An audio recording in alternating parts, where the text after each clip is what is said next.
Hi, my name's Matt Wilder. I'm a freelance journalist based in Washington, D.C. At the moment, I'm trying to find a good story. I have a 6 o'clock deadline, but nothing's going on. I know. I'll see what topics are trending on Twitter. Today, we live in the era of new media. People can access the news at any time, from any place, on all kinds of digital devices. The internet and social media sites, such as Twitter and Facebook, allow these news consumers to become news producers. If you want to be a journalist, all you have to do is post an article online, and it can be read instantly by anyone, anywhere in the world. Journalism has changed a lot during the first days of the newspaper, and most of these changes have been driven by technology. There's no better place to discover this than Washington, D.C., home of the Newseum.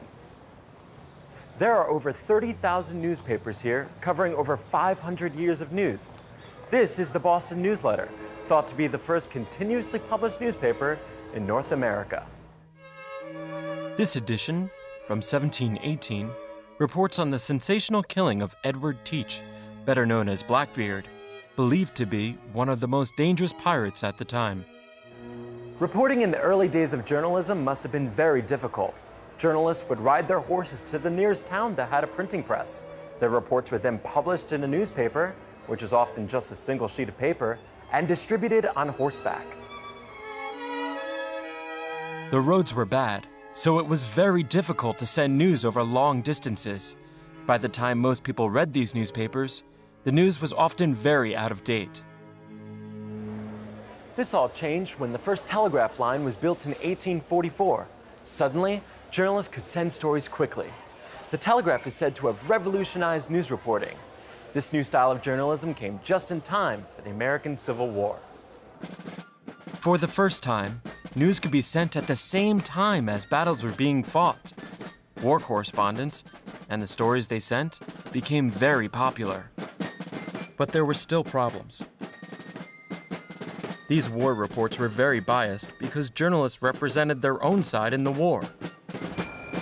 There was no objectivity, and reports were usually censored by the army or the government, so stories were often inaccurate, and sometimes completely wrong.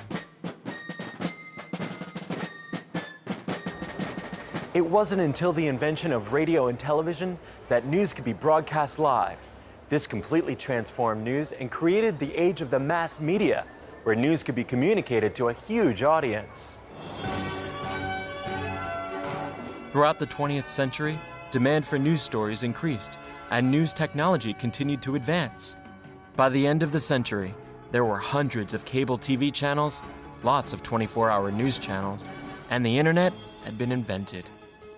Suddenly, we were in the information age. This is the HP New Media Gallery. It shows the news as it is today. Visitors to this exhibit are placed right at the center of the digital news revolution. They are instantly connected to the day's news by live Twitter feeds, showing the day's trending news stories. They can also check out major news stories which were first reported on social media.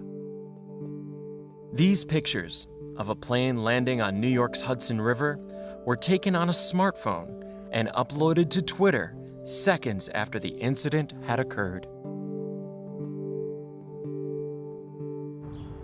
Speaking of smartphones, fantastic. A tweet from the White House. Oh, there's a big announcement in 25 minutes. I better go. Bye.